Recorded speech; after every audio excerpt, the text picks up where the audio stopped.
Queridos irmãos, bom dia a todos. Que a graça e a paz do Senhor Jesus seja com cada um de vocês. Vamos abrir a palavra, a Bíblia, em primeira carta aos Coríntios, no capítulo 9. Nós vamos ler dos versos 1 até 14. Amém? Diz assim o texto: Não sou eu porventura livre? Não sou apóstolo? Não vi Jesus nosso Senhor? Acaso não sois fruto do meu trabalho no Senhor?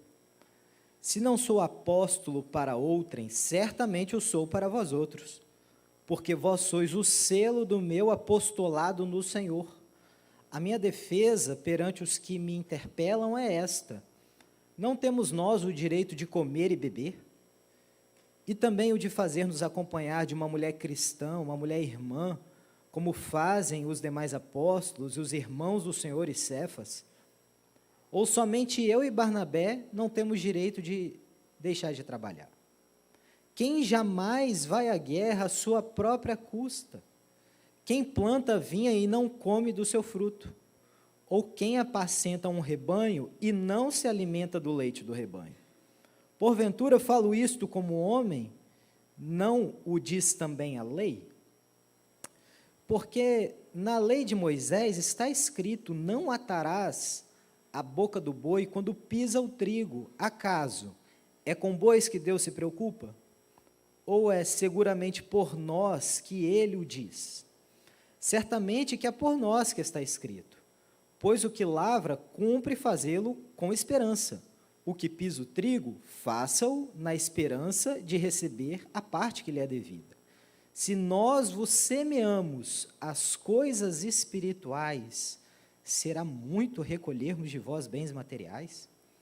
Se outros participam desse direito sobre vós, não temos nós em maior medida? Entretanto, não usamos desse direito, antes suportamos tudo para não criarmos qualquer obstáculo ao Evangelho de Cristo.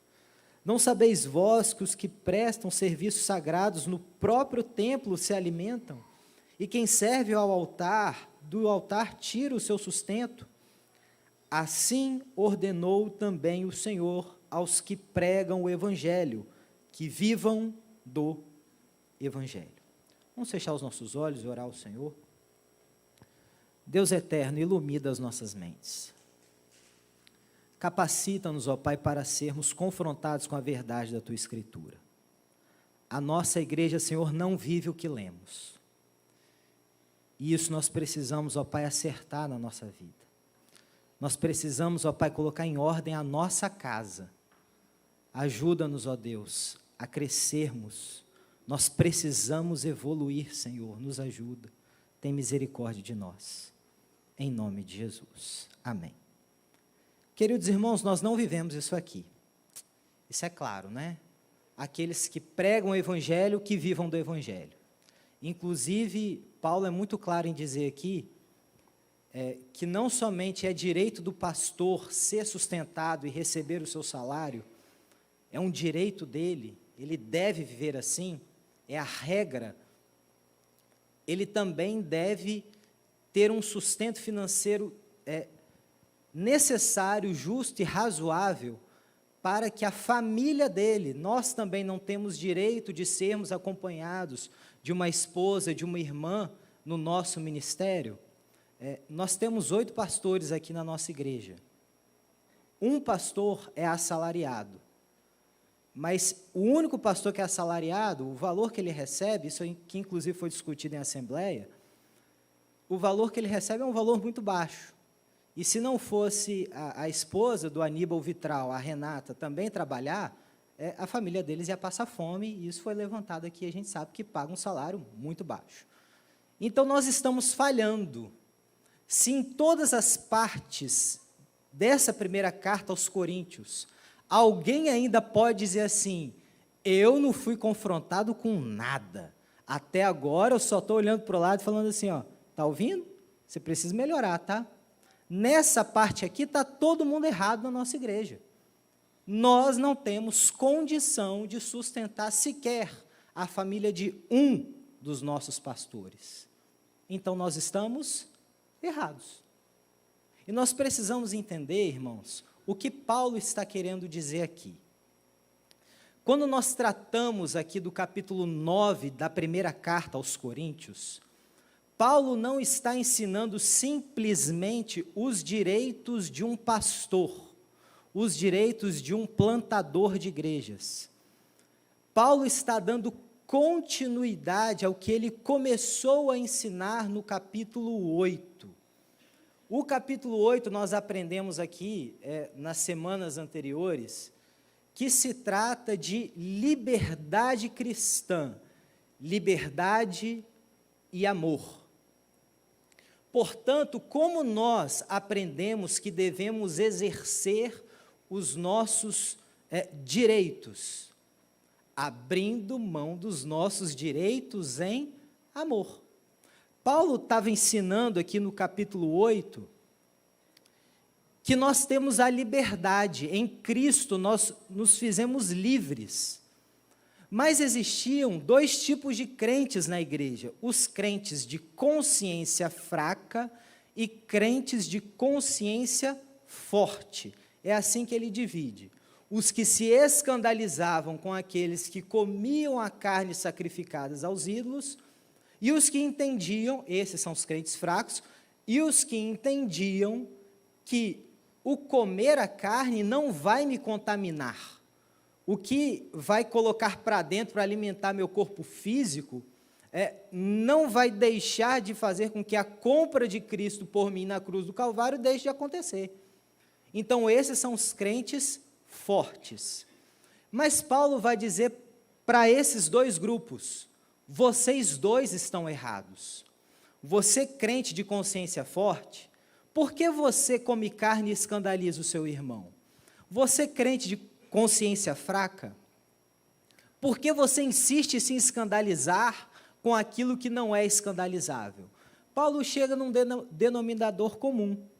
Se o forte parar de desprezar o fraco, parar de ter atitudes que vão escandalizar o fraco, e o fraco começar a colocar na cabeça dele que ele não deve se escandalizar com a atitude do forte, os dois abrem mão dos seus direitos, e então na igreja você tem pacificação.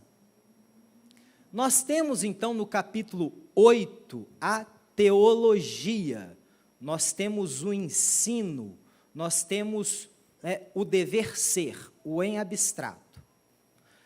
A Bíblia, especialmente as cartas, e toda a palavra, ela não veio dividida para nós em brochura, capítulos e títulos. Paulo, quando escreveu a carta aos Coríntios e as demais cartas, ele escreveu num pergaminho, era rolo. Ele escreve no pergaminho e envia, não tinha capítulos, não tinha versículos, não tinham esses títulos. Isso aqui são as sociedades bíblicas que, quando traduzem a Bíblia, inseriram e convencionaram desta forma. Então, não há uma interrupção do tema. O que é tratado no capítulo 8, liberdade e amor, continua a ser tratado no capítulo 9. Mas se vimos no capítulo 8 a teologia, o ensino, no capítulo 9 agora nós vemos a aplicação do ensino, a ilustração do que ele acabou de ensinar. Ou seja, como nós devemos exercer a nossa liberdade e o nosso amor como cristãos.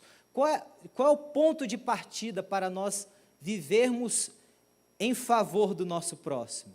Nós vamos reclamar o nosso direito até o fim, mesmo que isso custe a consciência do nosso irmão, ou nós vamos abrir mão do nosso direito e ganhar o nosso irmão? A resposta é óbvia: liberdade para todas as coisas, amor para com o próximo. Você abre mão do seu direito para ganhar o seu irmão, para não feri-lo, para não violá-lo. É o que Paulo acabou de explicar para nós no capítulo 9. ele está cercando o argumento com a igreja, dizendo, não sou eu livre, parece do nada, né? Paulo está falando assim, não sou eu livre? É por isso que ele está falando, eu também não sou um homem livre, eu também não sou um apóstolo, ou seja, se eu sou um homem livre, se eu sou um apóstolo, se eu, portanto, tenho direitos, o que eu fiz com os direitos que eu tenho por um chamado de Deus, Paulo era sustentado por Corinto? Não era. Paulo não era sustentado por Corinto, mas ele tinha direito de ser sustentado por Corinto? Tinha direito. Esse é o exemplo de Paulo de liberdade. Eu tenho direito de receber liberdade, mas para não ser obstáculo para o evangelho, para não ser pesado para vocês, então eu abro mão do meu direito para que eu não cause nenhum tipo de escândalo e não cause nenhum tipo de obstáculo. Liberdade e amor. Ele sofre o dano pela igreja, ele suporta pela igreja. Mas isso aqui não está certo na igreja de Corinto. Paulo vai explicar duas coisas aqui, dois direitos. Capítulo 9 de 1 Coríntios, dos versos 1 a 14, Paulo fecha o seguinte argumento, o seguinte postulado: o pastor tem direito de receber. Do 15 ao 27, se ele quiser, ele pode renunciar ao direito de receber. E a Igreja Reformada de Vila Velha sequer nos deu esse direito. Nós não temos condição de chegar para os nossos pastores e falar assim, ó, vocês trabalham dignos de duplicados honorários, são aqueles que se esmeram na palavra e no ensino. Isso está lá em 1 Timóteo 5, versos 17 e 18. Quem não gostar, briga com a Bíblia, não briga comigo não, por favor. Dignos de duplicados honorários são os que se esmeram na palavra e no ensino. O pastor tem o direito de se esmerar na palavra e, por esse trabalho, receber da sua igreja. Mas, aqui na igreja, nós não tivemos nem o direito de falar assim, não, obrigado, tá, não precisa não. Aqui, né, nós temos alguns pastores que não têm essa dificuldade, o Rodrigo é médico, outros são funcionário público, outros demais têm seus trabalhos. Então, assim, a gente podia chegar e falar assim, não quero ser pesado. Mas nesse ponto a gente precisou, né? O direito aqui na nossa igreja é sublimado. Mas em amor, a gente vai dizer para vocês, não precisa não. Que Deus não nos tire essa honra, irmãos. Aí você vai dizer assim, ai que pastor arrogante. E Paulo era o que então aqui? O que Paulo falou com a igreja de Corinto? Vocês não me paguem nada, porque Deus não me tire esta honra, porque eu não quero ser pesado a vocês, eu não desejo receber nada de vocês, mas eu preciso explicar para vocês que vocês estão errados. Eu preciso explicar para vocês o Evangelho, e eu preciso explicar para vocês que o que eu ensinei, capítulo 8, capítulo 9, eu vivo. Se os pastores de vocês, irmãos, estão ensinando algo para vocês, é porque eles vivem, eles não pregam aos ouvidos, eles pregam aos olhos. Nós estamos aqui, irmãos, como homens de Deus, que plantamos essa igreja, assim como Paulo plantou a igreja de Corinto, nós estamos aqui como servos de Deus, presos a Deus para dizer, nós estamos vivendo o que pregamos. Talvez seja o óbvio, mas o óbvio, quantas vezes precisa ser dito? No Brasil, então, né, a gente tem que explicar que a grama é verde. Mas é assim, e dentro da igreja é a mesma coisa. Vamos aqui, irmãos, Paulo explica, não sou eu um homem livre, ele é livre. Mas então ele chega no ensino e diz assim, apesar de ter os meus direitos, eu abro mão deles. Não sou eu apóstolo, vamos aqui. Alguns gostam de trazer a discussão que, esse negócio de falar assim, apóstolo era somente os 12 e depois Paulo, como ele mesmo diz, como um chamado fora do tempo, ou seja, 13 homens. Mas alguns vão trazer a discussão dizendo assim, não, mas existem outros apóstolos na Bíblia. Alguém já ouviu essa discussão?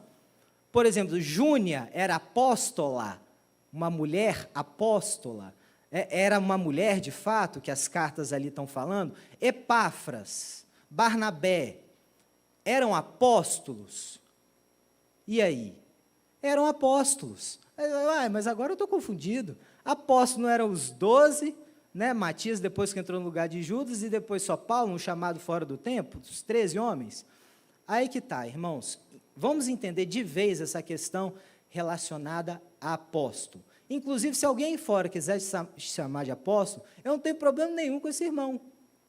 Pode se chamar de apóstolo, desde que seja no sentido certo. Requisitos para você ser um apóstolo conforme Paulo, Pedro, Tiago, João e os demais apóstolos chamados por Cristo. O que esses homens tinham? Vamos lá.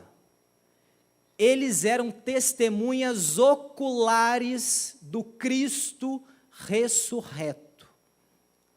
Paulo, no caminho de Damasco, não teve uma visão. Aquilo que aconteceu no caminho de Damasco foi uma aparição. Cristo ressurreto apareceu aqui. Apareceu para Paulo no caminho de Damasco, pisou novamente aqui, para chamar Paulo para quê? Para o apostolado, porque disse para ele: Paulo, vem, porque você vai levar o meu nome, ser testemunha do meu nome, para gentios, para reis, para todos os confins da terra. Então, ele é testemunha do Cristo ressurreto, que pisa aqui e o chama para ser apóstolo. Mas, qual era a função também desses homens? E última, terceiro ponto, eles tinham palavra autoritativa como palavra de Deus para lançarem os fundamentos doutrinários da nova aliança. O que isso quer dizer, Gabriel? Para escrever Bíblia, para fechar o cânon bíblico, para nós entendermos o que era da antiga aliança, aquilo que é da nova aliança. Quais são os sacramentos que nós devemos viver como igreja? O que foi aquilo cumprido na lei de Moisés, em Cristo, e como nós devemos viver este símbolo de fé hoje. Portanto, eles tinham palavra autoritativa para escrever Bíblia. E uma vez que esses homens morreram, percebeu o que aconteceu com a Bíblia também? Último livro da Bíblia, Apocalipse.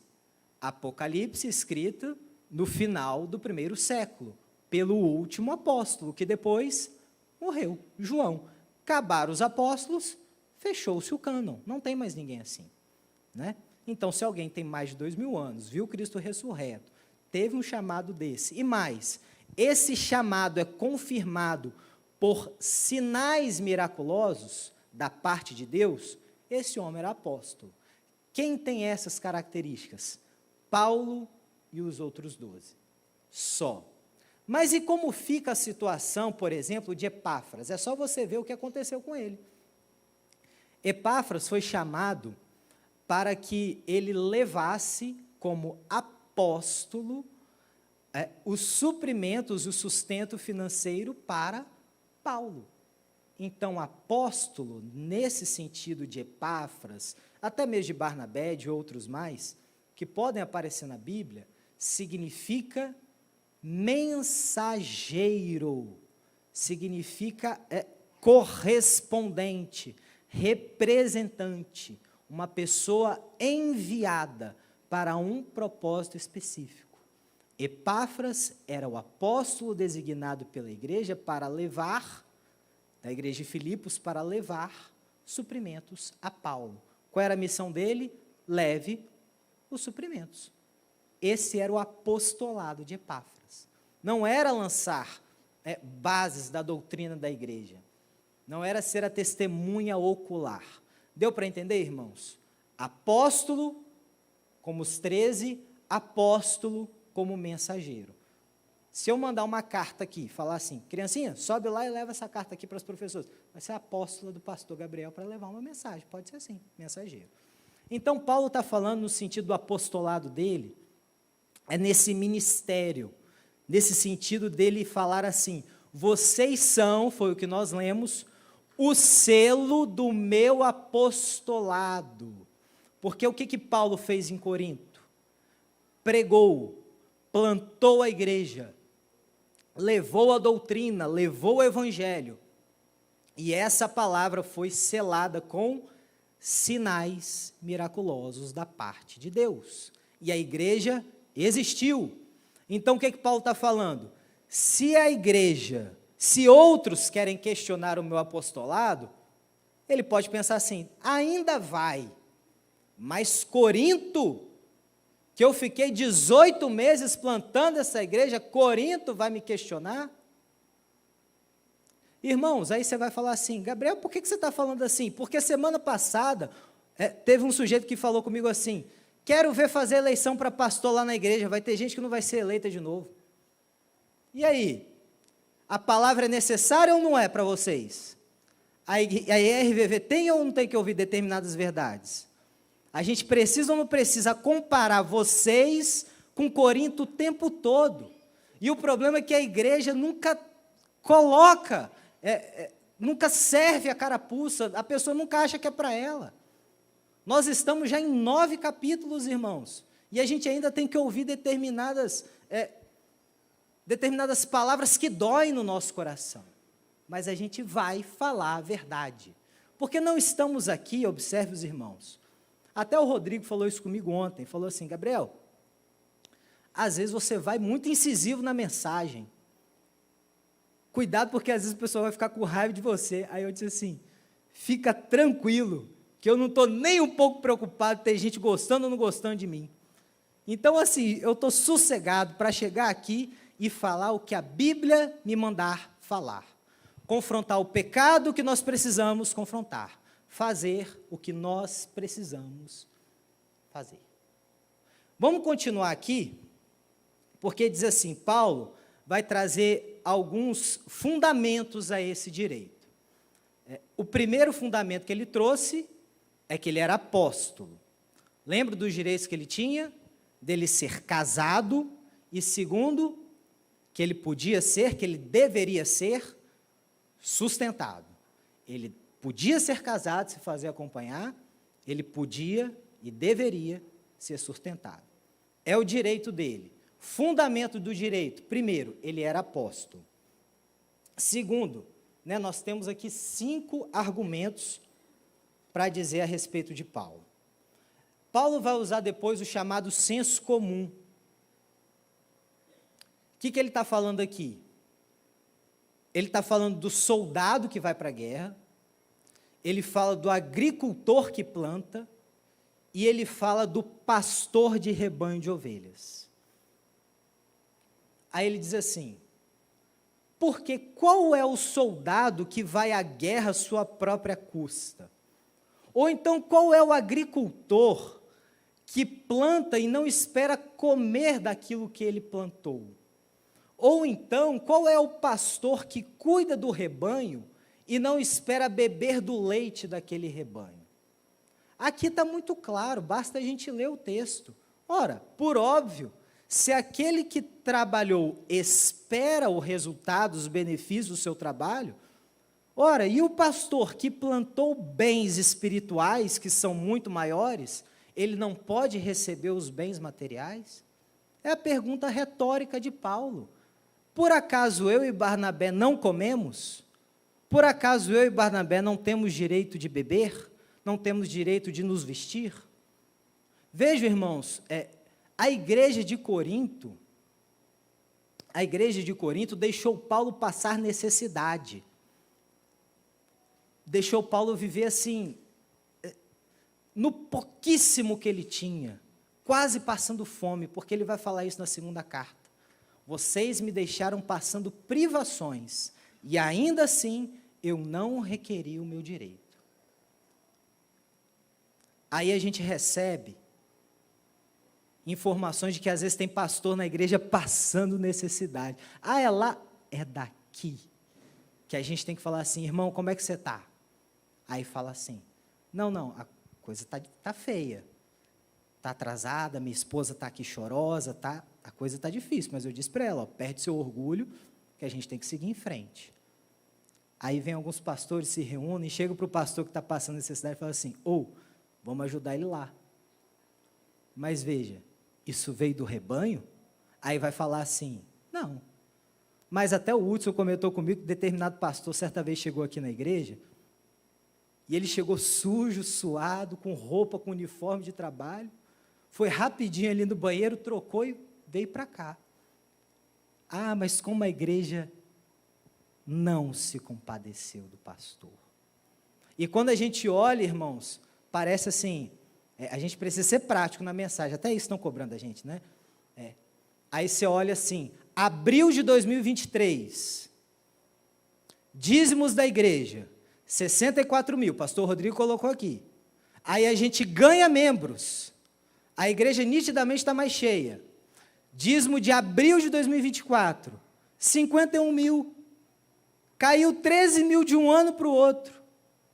A gente aqui tendo que fazer vaquinha, se juntar para conseguir fechar determinadas contas. Aí depois chega no grupo do WhatsApp, gente que fala assim, lá, quando está precisando, eles fazem reunião. Quando está precisando, eles fazem reunião para chamar a igreja, para melhorar os dízimos. Irmãos, tem determinados momentos que nós olhamos aqui na carta de 1 Coríntios, que Paulo vai defender o seu ministério.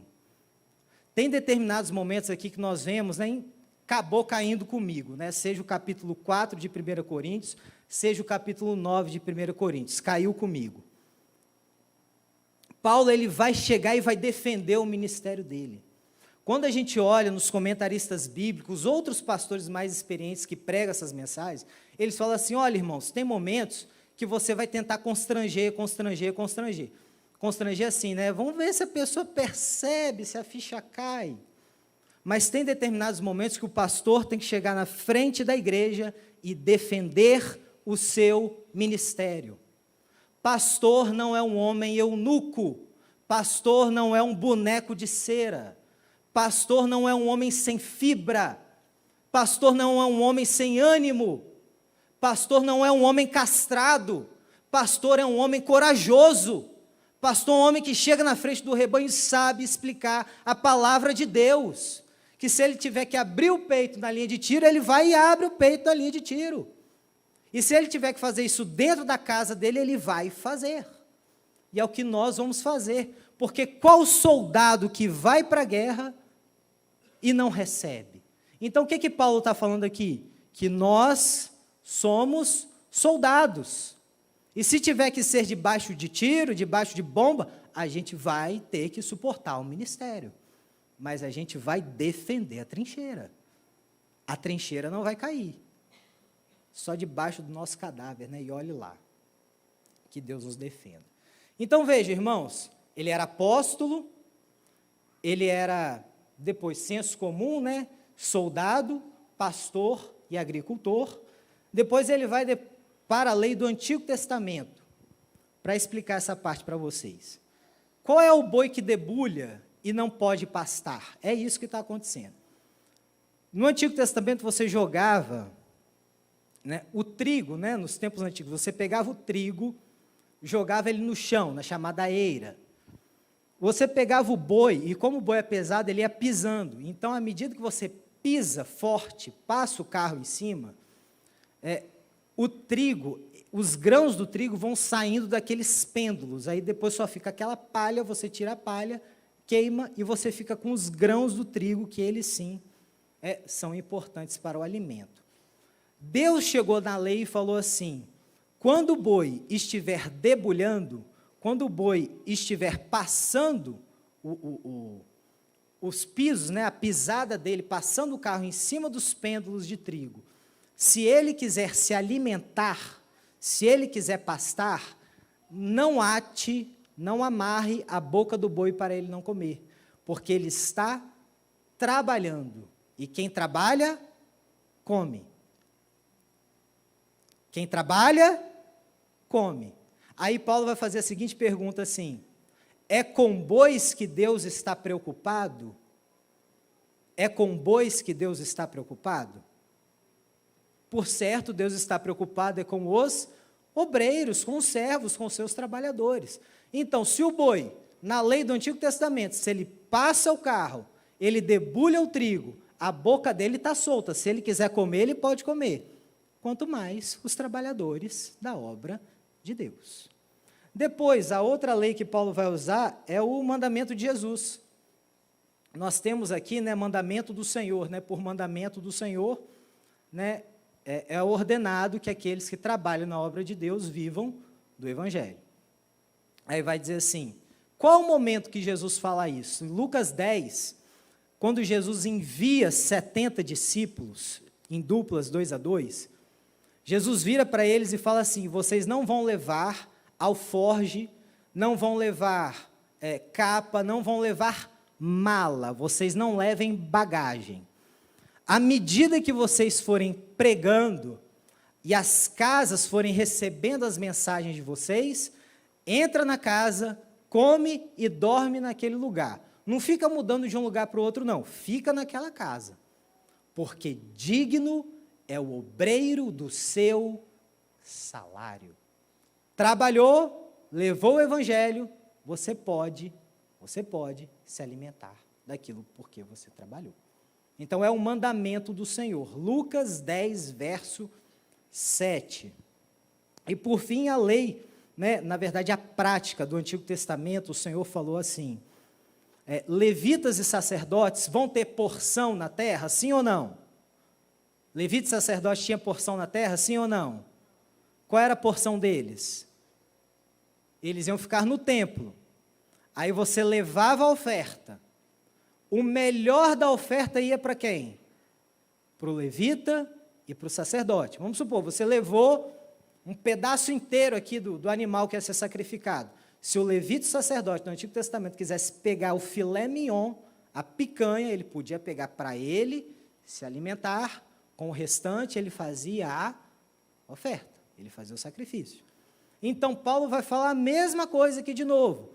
Se lá no Antigo Testamento, na antiga aliança, inferior à segunda, inferior à que vivemos, o levita e o sacerdote podia pegar a parte boa para ele, e nós, irmãos, vamos fazer o quê? É o que Paulo está trazendo como argumentos para eles. 2 direitos. Ele podia casar e ele podia ser sustentado financeiramente no seu ministério. 5 argumentos. Ele era apóstolo, o senso comum dos trabalhadores, como soldado, agricultor e pastor de rebanho, prática do Antigo Testamento, como os levitas e sacerdotes, lei do Antigo Testamento, que o boi não podia ter a sua boca atada enquanto ele trabalhava, e o mandamento do Senhor. 5 argumentos que Paulo usa para falar. Está vendo esses direitos que eu coloquei para vocês? Temos 5 argumentos para dizer. É direito legítimo do pastor ser sustentado pelo seu trabalho. Aí, para finalizar, nós temos a situação que está aqui nos versos 11 e 12. Aí você vai dizer assim, Gabriel, nessa época antiga, eu acho que eles eram pobres. Eu acho assim, que não era má vontade, sabe? Talvez eles não tinham. Lê aqui comigo, versos 11 e 12 do capítulo 9. Diz assim, se nós vos semeamos as coisas espirituais, será muito recolhermos de vós bens materiais? Se outros participam desse direito sobre vós, não temos nós em maior medida? O que Paulo está falando aqui? Tinha obreiro em Corinto sendo sustentado financeiramente? Você leu aqui? Vamos lá? Se os outros participam desse direito sobre vós, não o temos em maior medida? Em Corinto, eles sustentavam outros, mas não sustentavam Paulo e Barnabé que plantaram a igreja. Tinha oferta, tinha condição de sustentar outros obreiros, Mas Paulo, Paulo não é apóstolo. Paulo prega mal. Não era isso que eles queriam dizer? Paulo prega mal. Quem prega bem é Apolo, quem prega bem é Pedro. Vamos dar para Paulo, não. Sendo que na vida pregressa deles, eles sustentavam os sofistas, que eram aqueles oradores de praça pública, passava o chapéu, pregou bem, contou história boa. Aí ele se converteu a Cristo, ele queria trazer isso para cá, para dentro da igreja. Mas Paulo prega mal, não vou pagar nada para Paulo, não. Deixa ele morrer de fome, é bom que a gente pare de ouvir a mensagem dele, né?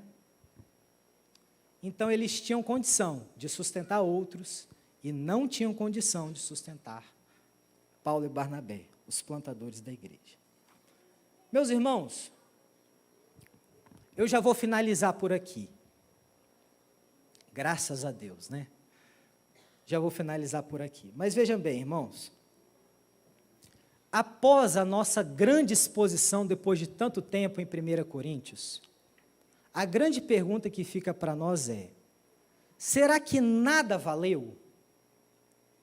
Irmãos, até quando, deixa os meninos saírem, até quando nós seremos tão murmuradores? Até quando nós seremos tão facciosos? Até quando a gente vai ser tão igual à igreja de Corinto? O nossa grande percepção é que nós não sabemos fazer, nós não sabemos o que fazer com a liberdade que nos foi dada. É o que Paulo está falando com eles. Vocês eram homens presos, escravos, agora vocês são livres. E vocês não sabem o que fazer com a liberdade de vocês. Até quando você não vai saber fazer o que deve fazer com a liberdade que te foi dada? Essa igreja começou como um grande avivamento, mas a gente precisa mudar de postura, senão a gente vai acabar num sepultamento. Que Deus nos ajude. Senhor Deus, até quando, Senhor, terás misericórdia de nós? Até quando, Senhor Deus, o Senhor será piedoso? Nos ajuda, ó Pai, que a Tua palavra produza verdadeira mudança em nossas vidas. Nós precisamos ser transformados. Nós precisamos, ó Deus, parar de ser ingratos.